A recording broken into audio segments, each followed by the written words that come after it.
Okay, today we are going to be making a casino themed bouquet for a charity event that Sugar Monkeys is donating a a cake pop bouquet for. Um, we are trying to make chips, like poker chips and dice. And my husband is over here. We've made the cake.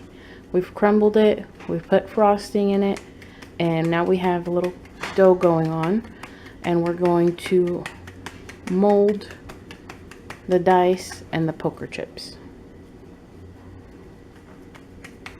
As you can see, we've used, in the case of the poker chip, we have found that we can use a small cookie cutter that we have for about the size. We're using it more for the fact of its thickness, because we are going to be putting them on sticks.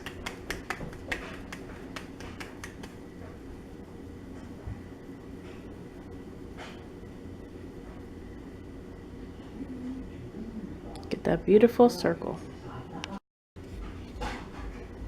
Okay, we've made the circle, and now he's making the shape.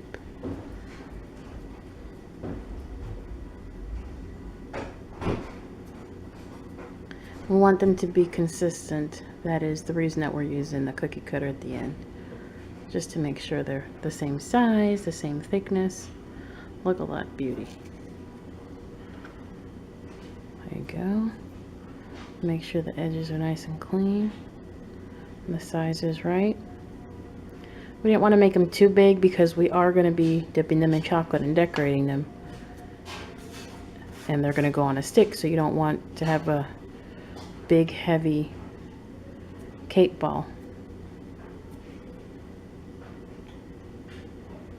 on a stick, just because when you go to dip them in chocolate, it'll fall apart.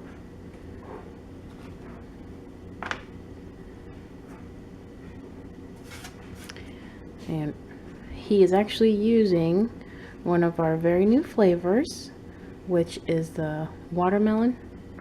It's watermelon cake with watermelon frosting.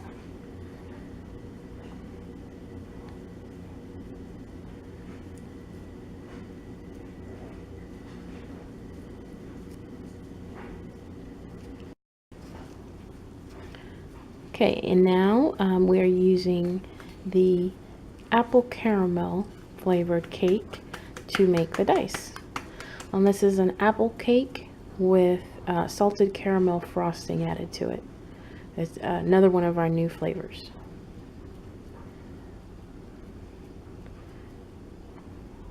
We have the chips and we have some dice. And he's working on one of the dice right now.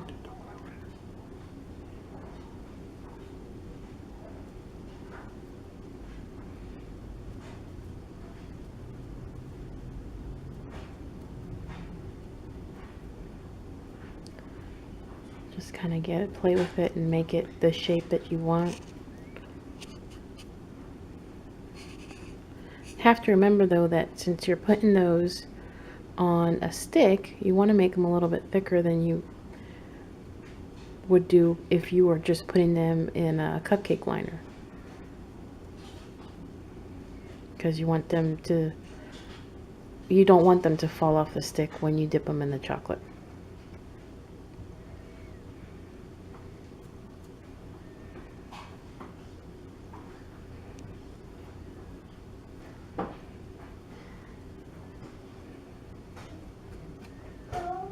Alright, there you have it. Then we're going to stick these in the freezer, and then we'll be dipping them in just a moment. Okay, now we have let the cake balls freeze. We let them be a little bit longer in the freezer just because they're thicker, so we want to make sure that they don't break when we dip them in the chocolate. So you put a little bit of the red chocolate on the lollipop stick so he can put it on the cake ball, just to make sure it's secure. It's not going to be falling off. You want a nice deep bowl so that you can dip it as far in as you can without having to put extra on top. It just makes it easier. It's a one less step you have to do. If you do come up short like we did right now, you can go ahead and put a little bit on the top, but you do want to tap off the excess. Otherwise it's going to leave lines and it's going to look streaky.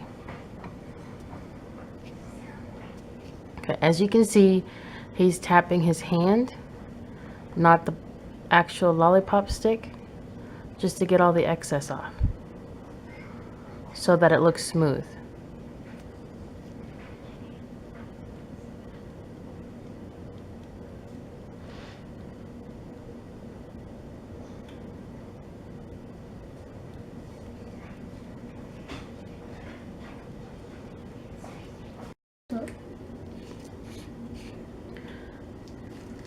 Now we want to go ahead and make the decoration. We have some white chocolate just so we can make the dots on the die. And it's good to have a die just as a reference point so you're not making crazy looking dots everywhere. We have this one just so we know the placement of the dots. It's not looking weird. Now you can use a decorator's bag with a tip, but this is actually much easier because the detail needs to be a little bit smaller. You can't find a lot of decorating tips that are small enough to decorate cake balls. You'll find sometimes you can find something that's for decorating cookies and that'll help, but we found that this is the easiest way. Here is the final product. Isn't that cute little dice? This is again for a cake pop bouquet that we're making for a casino party night auction. Remember, you can see us at sugarmonkeys.net, on facebook.com/sugarmonkeystx, on twitter.com/sugarmonkeystx, on pinterest.com/sugarmonkeystx, on instagram.com/cakeballs_sugarmonkeys. Thank you for visiting us, and we'll see you next week.